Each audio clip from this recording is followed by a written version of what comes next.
नमस्कार साथियों, स्वागत है आप सभी का अपनी एक नई क्लास में। इस क्लास में टॉपिक को शुरू करने से पहले आप इस एक प्रश्न पे ध्यान दो, फिर उसके बाद में अपन इस टॉपिक के बारे में बात करते हैं। इसमें लिखा हुआ है कि एक व्यक्ति दो वस्तुएं समान मूल्य पर बेचता है। यदि उसे पहली वस्तु पर 10% लाभ और दूसरी वस्तु पर 10% हानि होती है तो शुद्ध लाभ या हानि प्रतिशत बताइए।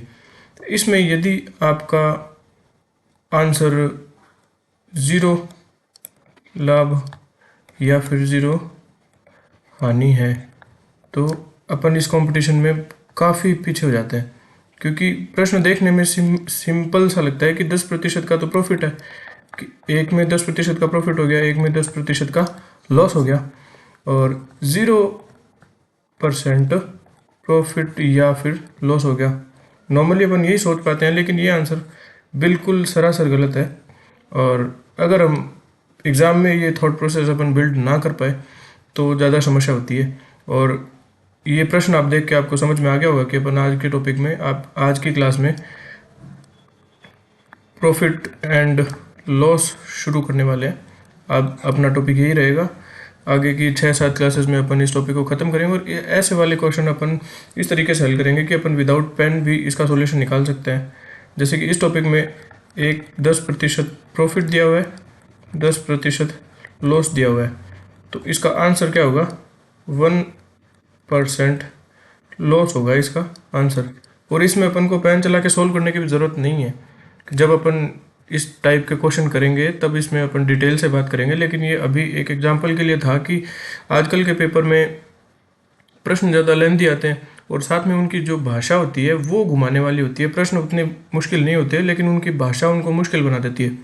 तो अपन वैसे वाले प्रश्न भी उठाएंगे और आगे वाली क्लासेस में प्रत्येक क्लास के अंत में अपन कुछ ऐसे क्वेश्चन करेंगे जो RSSB या फिर RPSC के जो भी क्वेश्चंस होते हैं, जो भी पेपर होते हैं, उन पेपरों में जो प्रश्न आए हुए हैं वो प्रश्न अपन प्रत्येक क्लास के लास्ट में 2-4 प्रश्न करेंगे इस टॉपिक से रिलेटेड। ठीक है, तो अपन आज की क्लास को शुरू करते हैं। तो सबसे पहले अपन को इसका मूल जानकारी होनी चाहिए, इसका बेसिक कंसेप्ट क्या होता है। कि इसमें देखो 3 तरह की चीज़ें होती है। अपन प्रॉफिट एंड लॉस शुरू कर रहे हैं।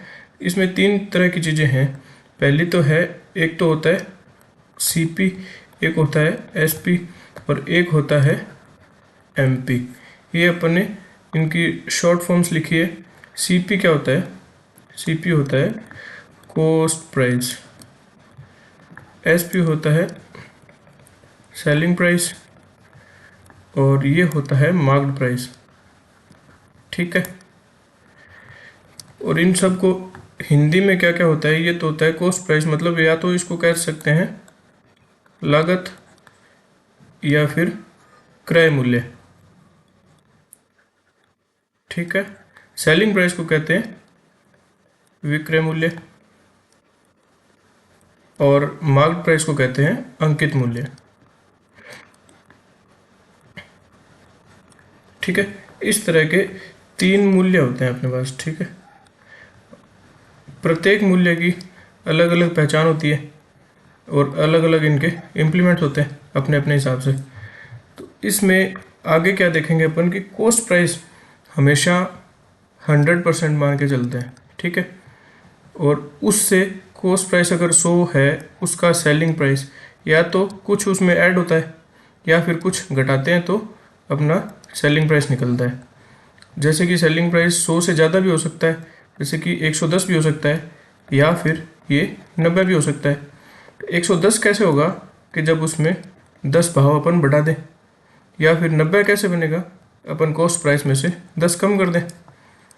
और मार्केट प्राइस क्या होता है? जैसे कोई भी वस्तु है जिसका कॉस्ट प्राइस है, उस पे दुकानदार अपना मूल्य अंकित करता है, जो कि बाद में ग्राहक को बताया जाता है कि ये मूल्य है इसका जो बेचने के लिए है।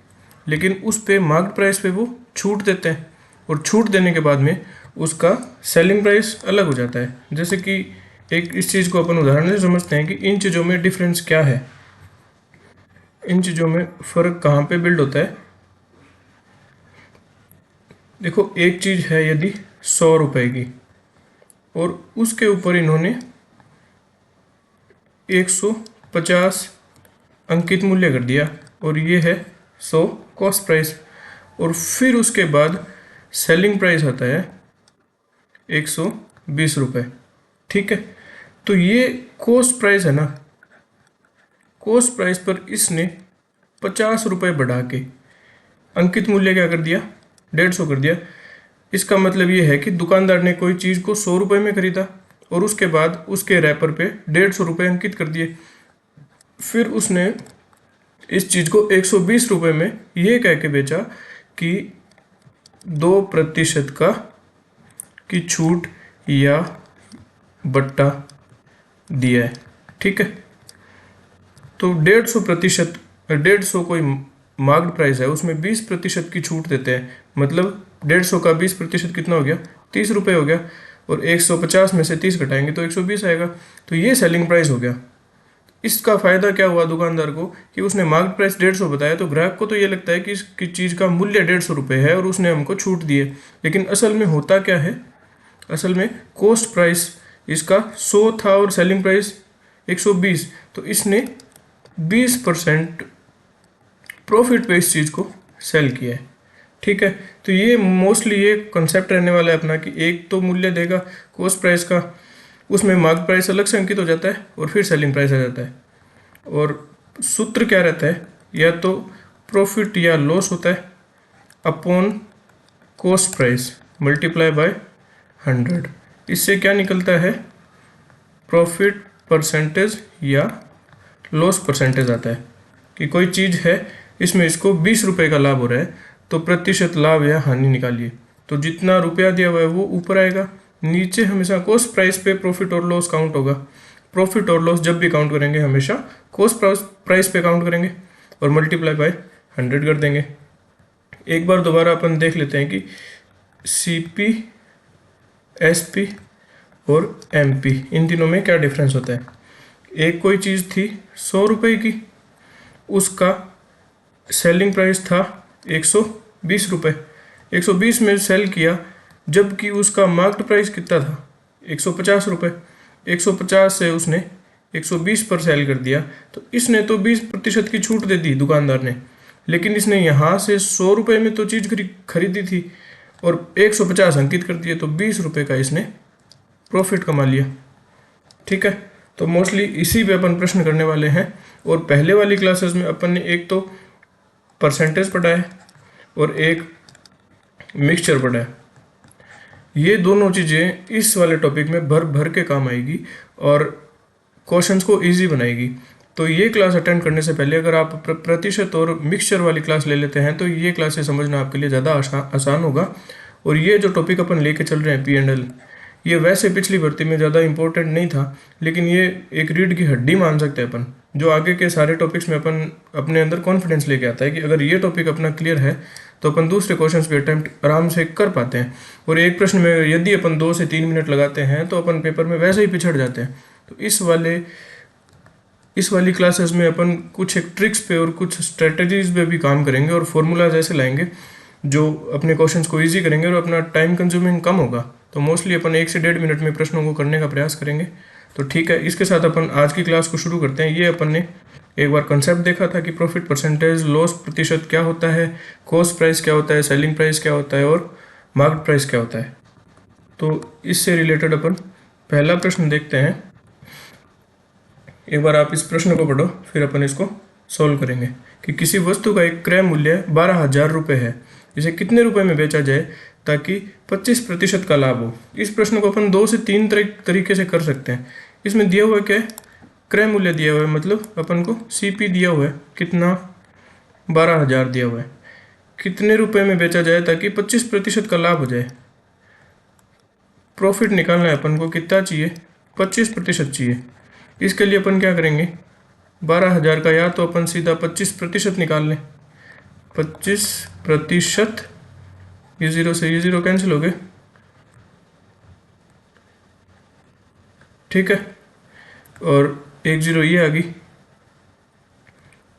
और ये तो अपन को प्रॉफिट चाहिए इतना, तो इसका सेलिंग प्राइस कितना होना चाहिए।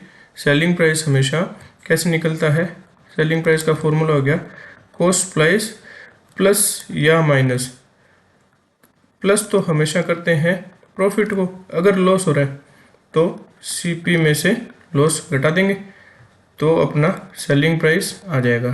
ठीक है, तो सेलिंग प्राइस इसका कैसे निकालेंगे, कॉस्ट प्राइस था कितना 12,000 और प्रॉफिट अपन को कितना चाहिए 3,000 का, तो सेलिंग प्राइस कितना होना चाहिए 15,000 का सेलिंग प्राइस होना चाहिए। पहला तरीका तो ये है, लेकिन ये लेंथी पड़ता है। दूसरा तरीका अपन कैसे देख सकते हैं, फ्रैक्शन से देख सकते हैं, जो अपन ने परसेंटेज वाली क्लासेस में सीखा था। तो परसेंटेज वाली क्लासेस के लिए देखो 25% है और इसको फ्रैक्शन में क्या लिखते हैं, अपन ने सीखा है कि 1/4 लिखते हैं।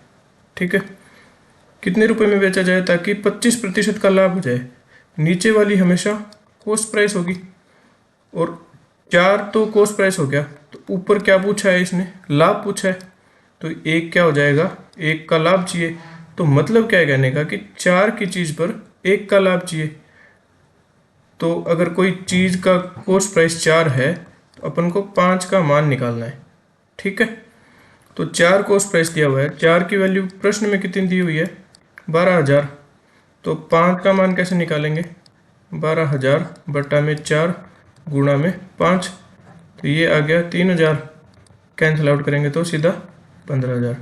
ठीक है, ये कंसेप्ट अपना मोस्टली अपन ये यूज़ करेंगे ज़्यादा फ्रैक्शन वाला, क्योंकि ये लेंथी होता है। जैसे इसमें पहले प्रतिशत निकाला फिर दोबारा जोड़ा, इससे अच्छा अपन 4 का मान निकाल के 5 का इजीली निकाल सकते हैं। ठीक है, नेक्स्ट क्वेश्चन पे चलते हैं। सेम वैसा ही प्रश्न दोबारा अपने सामने है कि किसी वस्तु का क्रय मूल्य 12,000 रुपये है, इस पर 23 सही 23.33% का लाभ लिया जाए तो विक्रय मूल्य क्या होगा। अपन को प्रॉफिट परसेंटेज कितना दे दिया 23.33%, तो परसेंटेज वाली क्लास में अपन ने इसको चेंज करना सीखा था। इसको कैसे करेंगे, 0.33 का 1/3 बना दिया, तो ये क्या बन गया 70/3 बन गया क्या, और गुणा में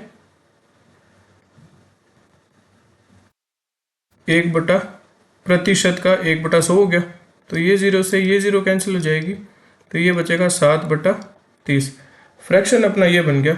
और अब ये बोल रहा है कि पी परसेंटेज का फ्रैक्शन ये है, तो 30 की चीज़ है उस पर 7 का अपन को लाभ चाहिए, तो 30 की चीज़ पे 7 का लाभ लेने के लिए उसको 37 में बेचना पड़ेगा।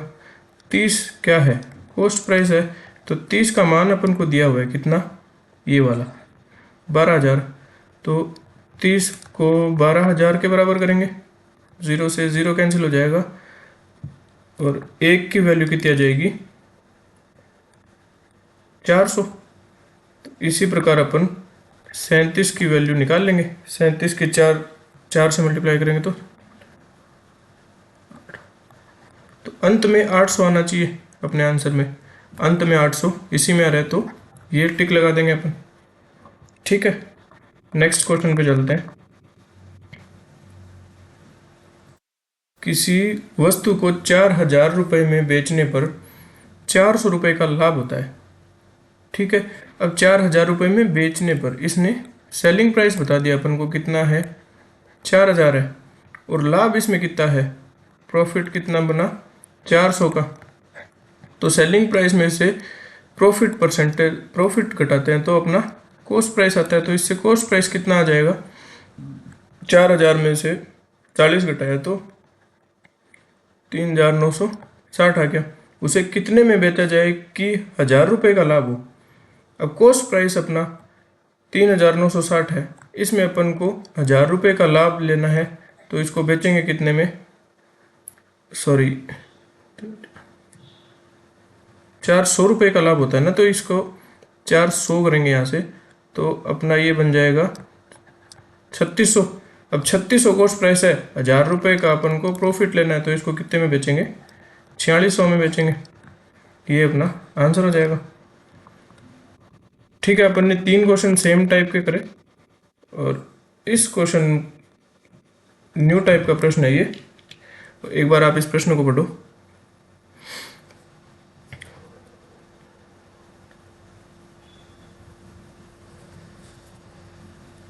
ठीक है। तो अब इस प्रकार के प्रश्नों में अपन को पता चलेगा कि अगर अपने प्रतिशत वाला चैप्टर अच्छे से पढ़ा होता है तो अपने फ्रैक्शंस स्ट्रॉन्ग होते हैं और फ्रैक्शन से ये क्वेश्चन बहुत जल्दी होते हैं।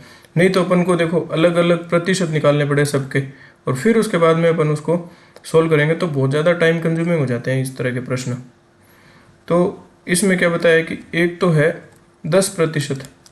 10% को क्या लिखते हैं 1/10। दूसरे वाला क्या है 9 से ही 1/11%। 9 से ही 1/11% की फ्रैक्शन वैल्यू कितनी होती है 1/11। और लापर मोहन को भेज दिया और मोहन ने 1/5 की हानि पर, तो ये 1/5 ही है। ठीक है। अब प्रश्न में देखते हैं कि 5,000 रुपये की एक घड़ी खरीदी और उसे 10% लाभ पर, 10% लाभ मतलब 10 कॉस्ट प्राइस है, उस पर 1 का लाभ। तो मूल्य तो अपना शुरुआत में क्या था 5,000 था, 10 पर 1 का लाभ होगा तो वो कितना बन जाएगा 11/10 बन जाएगा। अब इसने क्या बोला है श्याम ने 9 से 1/11% लाभ पर, 9 से 1/11% को फ्रैक्शन में क्या लिखते हैं 11 से 1/11, तो 11 पर 1 का लाभ होगा तो वो कितने में सेल करेगा 12/11 में। अब ये मूल्य बन गया पूरा। और आगे क्या बोला है मोहन ने 1/5 हानि पर, मतलब 5 पर 1 की हानि, 5 पर 1 की हानि तो क्या बनेगा 4 बनेगा, 4/5। रोहन को बेच दी तो रोहन ने घड़ी कितने में खरीदी, तो ये सबसे पहले ये वाली घड़ी राम ने खरीदी थी। ठीक है। उसके बाद में कुछ लाभ पर या हानि पर ये घड़ी बिकती रही और अंत में उस चीज़ को किसने खरीदा रोहन ने खरीद लिया। ठीक है। अब अपन को सिंपली ये सॉल्व करना है। तो इसको कैसे करेंगे 5 से कैंसिल आउट हो जाएगा तो ये 1000 बचेगा, 0 से ये 0 कैंसिल और 11 से ये 11 कैंसिल कर देंगे, 48 और 00, ये अपना आंसर आ जाएगा। ठीक है, समझ में आई। एक क्वेश्चन और करते हैं। सेम प्रश्न है कि इसमें से एक व्यापारी 1,25,000 रुपये में कुछ वस्तुएं खरीदता है। इसमें से 3/4 भाग पर 8% लाभ पर बेच देता है। शेष को कितने प्रतिशत लाभ पर बेचे जिससे कुल लाभ 7% हो जाए। तो कॉस्ट प्राइस अपन एक तरफ लिख लेते हैं एक बार, इतना कॉस्ट प्राइस है। इसमें से कुछ वस्तुएं थी, मान लो ये 3/4 फ्रैक्शन दिया हुआ है ना, इसके हिसाब से ही अपन कुल वस्तुएं मान के चलेंगे कि कुल वस्तु अगर 4 मान ली अपन ने, सपोज करो, तो इसका 3/4 वस्तुएं, तो गुणा 3/4 करेंगे तो 3 वस्तुएं आ गई। 3 वस्तुएं तो 8% लाभ पर बेच देता है वो, 8% प्रॉफिट पर बेच दी। तो इसका ओवरऑल प्रॉफिट कितना हो गया 8 या 24%। ठीक है। अब वस्तुएं बची कितनी कि जब 3 तो ये बिक गई 4 में से, तो वस्तु कितनी बची 1 बची। और ये क्या बोला है कि तो शेष को कितने प्रतिशत लाभ पर बेचे जिससे कुल लाभ 7% हो जाए। ठीक है। कुल लाभ 7% बनाना है तो ये कितने पर बेचे, जैसे 4 वस्तुएं थी और कुल वस्तुएं हैं 4 और कुल लाभ कितना होना चाहिए 7% होना चाहिए। तो चारों वस्तुओं को 7% पे ही बेचेगा, जब भी तो कुल लाभ 7% बनेगा। तो ये टोटल 28% हो जाना चाहिए।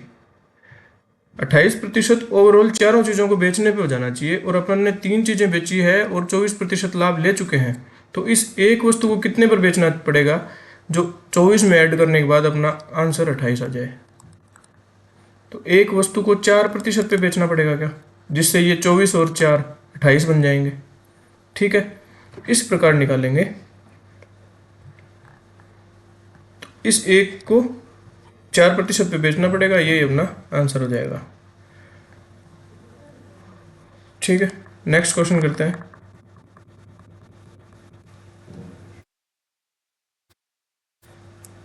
वैसा ही प्रश्न है पिछले बार जैसा कि एक तो कॉस्ट प्राइस है 5600 रुपये और कुछ वस्तुएं खरीदी, इनमें से 80% वस्तुएं और 10% वस्तु, 10% लाभ पर बेचा। 80 और 20 का अनुपात बना दिया इसने, जैसे 80% और 20%। 80% को फ्रैक्शन में क्या लिखते हैं, जब 20% को 1/5 लिखा जाता है तो 80% को क्या लिखा जाएगा 4/5। ये चीज़ तो अपन को समझ में आ गई। तो अब प्रश्न में क्या दिया हुआ है कि कुछ वस्तुएं खरीदी, तो कुछ वस्तुएं, ये तो टोटल चीज़ें होगी, कितनी थी 5, और इसमें से 80% वस्तुएं 10% लाभ पर बेची। इसका 80%, 5 का 80% निकालें तो कितना आएगा 4। 4 को इसने कितने में बेची, 10% प्रॉफिट पे बेची, तो इसका प्रॉफिट कितना हो गया 40% हो गया। और ये चाहता क्या है कि कुल लाभ 11% हो जाए। तो कुल चीज़ें अपनी कितनी है, कुल चीज़ें अपनी है 5 और 11% प्रॉफिट लेना है इसको, तो 55% हो जाना चाहिए। तो 4 चीज़ों पे अपन 40% लाभ ले चुके हैं, इसको 5 चीज़ पे 55% का लाभ चाहिए, तो उस एक बची हुई चीज़ पर कितना होगा लाभ, 55 माइनस 40 कर देंगे, 15% प्रॉफिट पे बेचनी पड़ेगी, जिससे टोटल प्रॉफिट 55% हो जाएगा। ठीक है, तो ये 15% प्रॉफिट पे।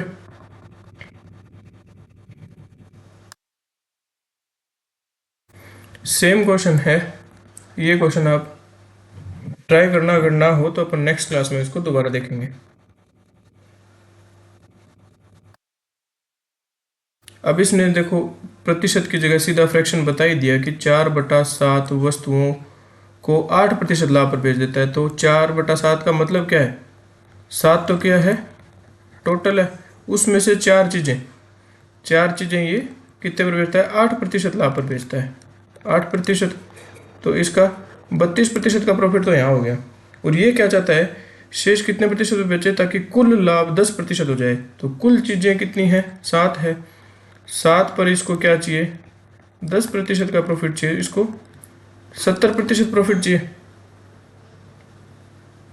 तो 70% प्रॉफिट के लिए बाकी की 7 में से 4, तो ये 32% प्रॉफिट पे निकल गई, तो 3 चीज़ें बची ना, 7 में से 4 घटाएंगे तो 3 चीज़ें बचेगी। 3 चीज़ों को, 3 चीज़ों के लिए इसको कितने प्रॉफिट पे बेचना पड़ेगा, 70 में से 32 घटाएंगे 40, 38% प्रॉफिट पे बेचना पड़ेगा। ठीक है, जब 3 चीज़ों को 38% प्रॉफिट पे बेचना पड़ेगा, तो एक को कितने पे बेचना पड़ेगा, 38/3 पर।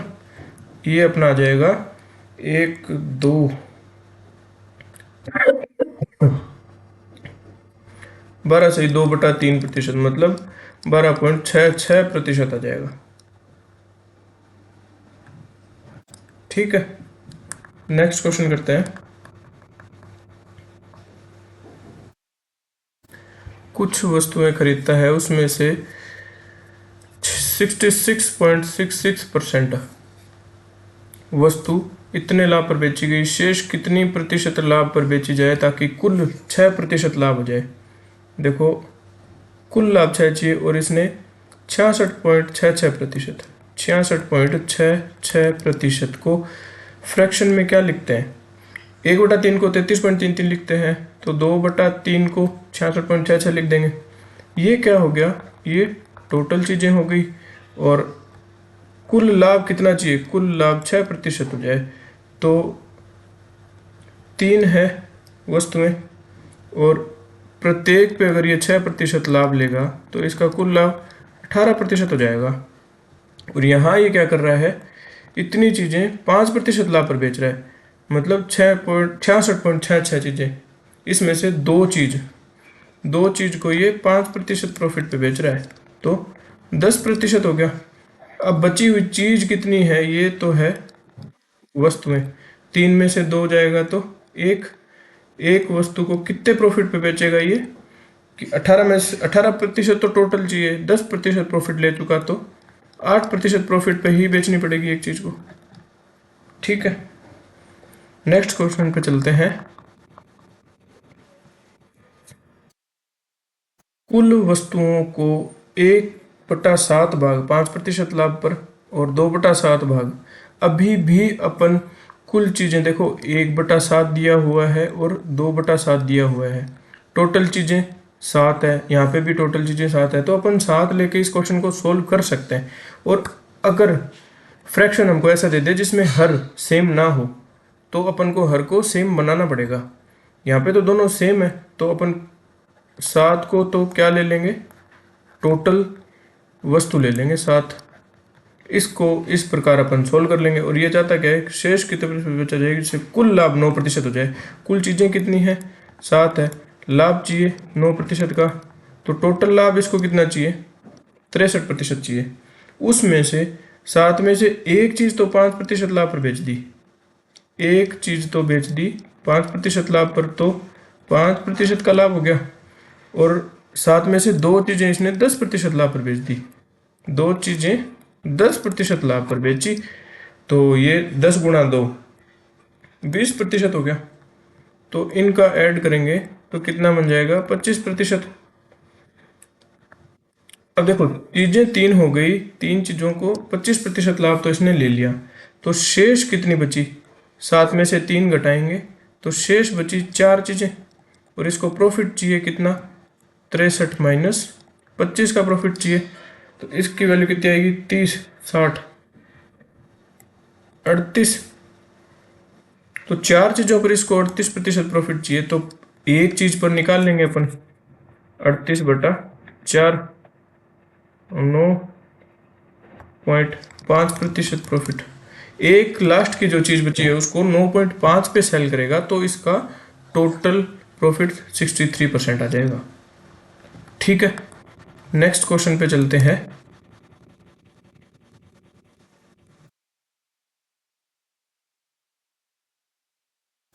ये पिछले क्वेश्चन से थोड़ा अलग क्वेश्चन है, लेकिन काम चल सकता है कि किसी स्टॉक का 2/3 भाग 6% लाभ पर तथा शेष 3% हानि पर बेचा गया। तो 2/3 भाग मतलब टोटल चीज़ें 3 थी, उसमें 2 चीज़ 6% प्रॉफिट पर बेची, तो 12% का प्रॉफिट ले लिया। और शेष चीज़ कितनी बची, 2 बेच दी, तो शेष 1 बची होगी। एक को इसने 3% हानि पर बेचा, मतलब हानि है तो घटाएंगे, 3 घटाने के बाद 9%, ये तो प्रॉफिट था, ये लॉस था, तो 9% का ओवरऑल लॉस बच जाएगा ये। ठीक है, ओवरऑल लॉस 9% बची चीज़ों पे आया, 9% का प्रॉफिट है 3 चीज़ों पे, तो एक चीज़ पे प्रॉफिट 3% का आया। ठीक है, तो 3% प्रॉफिट दिया हुआ है 540 रुपये के बराबर। तो 3% का मान 540 है, तो 100 का मान निकाल देंगे, 540/3 गुणा 100, 18,000 रुपये अपना आंसर आ जाएगा। अब इस क्वेश्चन में क्या दिया हुआ है कि कोई स्टॉक है, उसका 1/3 भाग 15% लाभ पर और 1/4 भाग 20% लाभ पर, शेष 24% लाभ पर बेचा जाता है। तो अपन ऐसे माने कि 3 चीज़ें हैं, उनमें से एक चीज़ को 15% लाभ पर बेच दिया। ठीक है, तो बाकी कितनी बची, 2। लेकिन प्रश्न में आगे क्या दे दिया, यहाँ तो 4 चीज़ें हो गई, 1/4 हो गया, तो 4 चीज़ें हो गई, उसमें से एक चीज़ को 20 पर बेचा है। और पहले वाले में 3 चीज़ें थी, अब 4 बन गई, तो इस तरह से क्वेश्चन सेट बैठेगा नहीं। तो यहाँ पे अपन को थोड़ी अलग अप्रोच यूज़ करनी पड़ती है। ऐसे जब फ्रैक्शन दे देते हैं और अलग अलग आ जाते हैं, तो जो हर में चीज़ होती है उसके हिसाब से अपन एलसीएम लेते हैं, तो वो 12 आ जाएगा। ठीक है, 3 और 4 का एलसीएम लिया, 12 आ गया, तो अपन टोटल थिंग्स कितनी मानेंगे, 12 मानेंगे, 12 चीज़ें मान ली। अब इसने क्या बोला है, 1/3 भाग 12 का 1/3 करेंगे तो कितना आएगा, 4 चीज़ें, 15% लाभ पर गई है। ठीक है, और 1/4 भाग 12 का 1/4 भाग करेंगे, 3 चीज़ बन जाएगी, और वो कितने पर, 20% लाभ पर जाती है। और शेष 4 और 3 7 चीज़ें चली गई, तो शेष कितनी बची, 12 माइनस 7 मतलब 5 बची, और वो है 24% प्रॉफिट पे। और सारी लाभ और लाभ, तीनों चीज़ें लाभ पर ही है। अब देखो, एक चीज़ पर 15% प्रॉफिट है, तो 4 चीज़ों पर कितना होगा, 60%। ऐसे ही 20% प्रॉफिट एक चीज़ पर है, तो 3 चीज़ों पर कितना होगा, 60%। और एक चीज़ पर 24% प्रॉफिट है, तो 5 चीज़ों पे कितना प्रॉफिट होगा? 20 × 5 = 100, 5 का 20, 120%। तो टोटल प्रॉफिट कितना हो गया? सारी की सारी 12 चीज़ों पे प्रॉफिट अपना हो गया ये 120 और 120, 240% प्रॉफिट। कितनी चीज़ों पे हुआ है? 12 चीज़ों पे हुआ है। अगर 12 चीज़ों पे 240% का प्रॉफिट है तो एक पर कितना होगा? 20% का। और प्रश्न में दिया हुआ क्या है? यदि कुल लाभ 6200 रुपये, तो 20% की वैल्यू कितनी दे दी? 6200। और पूछा गया स्टॉक की कुल कीमत, तो अपन को 100% की वैल्यू निकालनी है, तो वो कितनी होगी? 6200 बटा 20 गुणा में 100।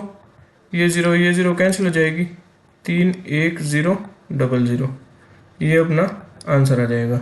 ठीक है, नेक्स्ट क्वेश्चन पे चलते हैं।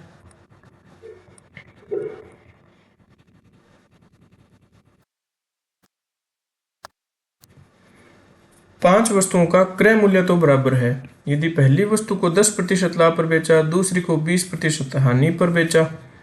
देखो यहाँ पे क्या है, कॉस्ट प्राइस सेम है, तो ये प्रतिशत अपन सीधा ऐड और जोड़ और घटा सकते हैं। एग्जाम्पल के लिए जैसे कॉस्ट प्राइस अगर 100 है तो इसमें 10% का लाभ हो जाए तो 110 हो गया, हानि हो जाए 10% की तो 90 हो गया, ओवरऑल सेल प्राइस फिर भी कितना बना? 200 बना। तो यहाँ पे प्रॉफिट और लॉस का कोई फर्क नहीं पड़ता। इसलिए अगर क्रय मूल्य पे अपन को कैलकुलेशन दी होती है तो उसको अपन डायरेक्ट कर सकते हैं। तो यहाँ पे कैसे करेंगे?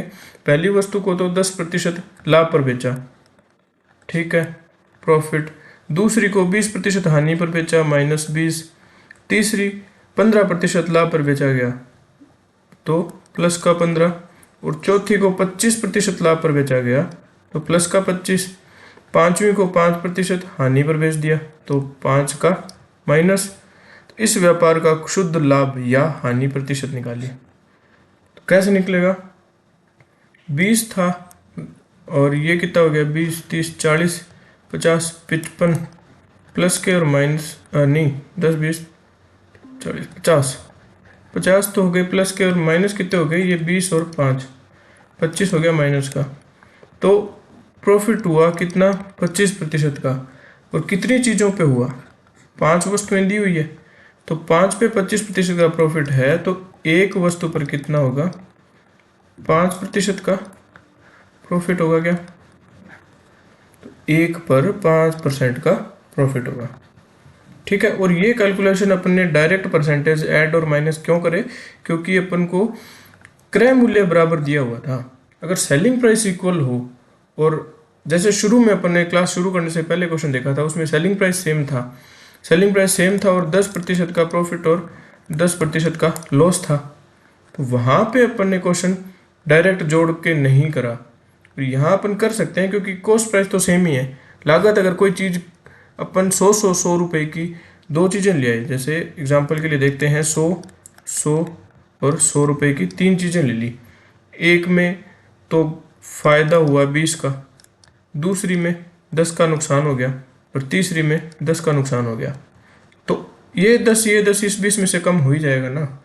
इसलिए अगर कॉस्ट प्राइस पे परसेंटेज दिए हुए हों लाभ या हानि के, तो उनको अपन सीधे जोड़ या घटा सकते हैं।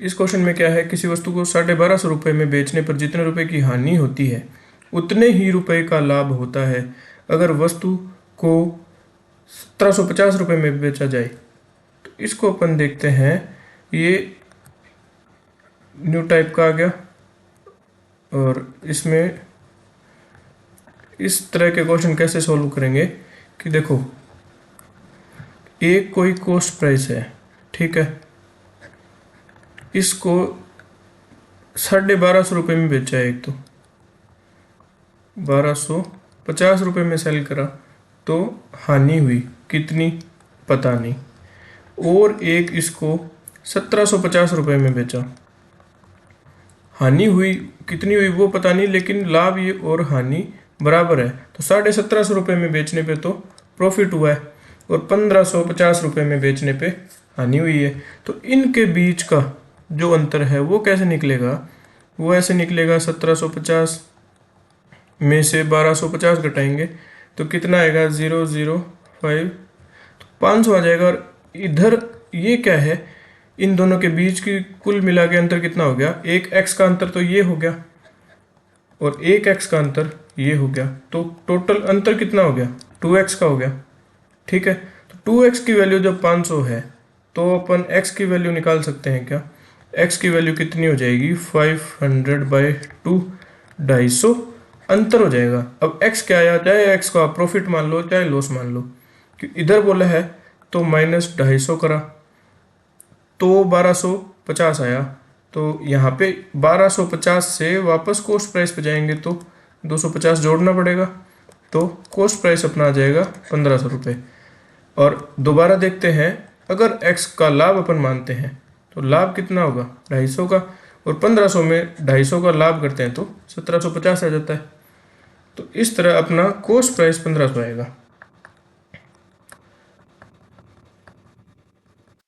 सेम क्वेश्चन है, किसी वस्तु को, एक बार इसका डायग्राम देखते हैं कि एक बीच में कोस्ट प्राइस पड़ा है, इधर सेल किया और इधर सेल किया। ठीक है, और इसने क्या बोला है 2850 रुपये में बेचने पर जितने रुपए की हानि होती है, इधर तो है 2850, हानि कितने की है, x की हानि अपन मान लेते हैं, और 3 गुना लाभ होता है अगर उस वस्तु को 3450 रुपये में बेचते हैं। इधर अगर ये 3450 रुपये में बेचता है तो x का 3 गुना, x का 3 गुना कितना होगा 3x, इतने का प्रॉफिट होता है। तो अगर अपन क्या करते हैं 3450, इस कैलकुलेशन के लिए 3450 है, इसमें से 2850 को घटा दें 600 आ जाएगा। 600 की वैल्यू कितनी आएगी, जैसे कि अपन ने पिछले क्वेश्चन में देखा तो लाभ और हानि बराबर थे, ये x था ये x था, तो अपन ने यहाँ 2x कर दिया था।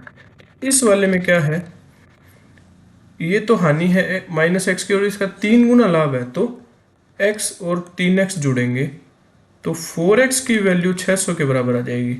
इस प्रकार x का मान कितना आ जाएगा 150। ठीक है, तो उस वस्तु का वास्तविक मूल्य ज्ञात कीजिए।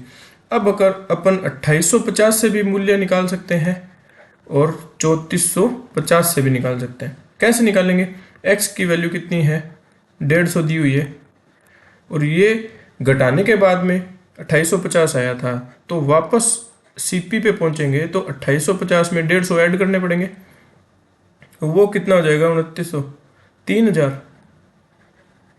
ठीक है, क्रॉस चेक करने के लिए यहाँ पे 150 का 3 गुना 450 होता है, और 3000 में 450 जोड़ेंगे तो 3450 आ जाएगा। तो दोनों तरह से अपना आंसर सही है।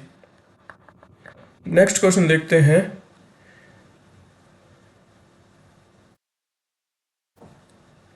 ये उसी तरह का क्वेश्चन है लेकिन आप ये घर पे करके देखो, अगर होता है तो ठीक है, नहीं तो अपन नेक्स्ट क्लास में इस क्वेश्चन को लेंगे। तब तक के लिए धन्यवाद। और ये क्लासेस, ये बेस क्लास है, इसको देखना बहुत ज़्यादा ज़रूरी है। आगे अपन 0 से लेकर एडवांस लेवल तक की क्लासेस तक पहुंचेंगे, और प्रतिशत तो अपन ने कर लिया, और ये प्रॉफिट एंड लॉस वाली क्लासेस है, इसकी कम से कम अपन 8 या 9 क्लासेस लगाएंगे और एडवांस लेवल तक के क्वेश्चन करेंगे, जिससे कि अपन LDC के लिए जो तैयारी कर रहे हैं उसका एक भी प्रश्न अपन इस टॉपिक वाला तो छोड़े ही ना। ठीक है, तो जुड़े रहिए साथ में। तब तक के लिए धन्यवाद, बाय बाय।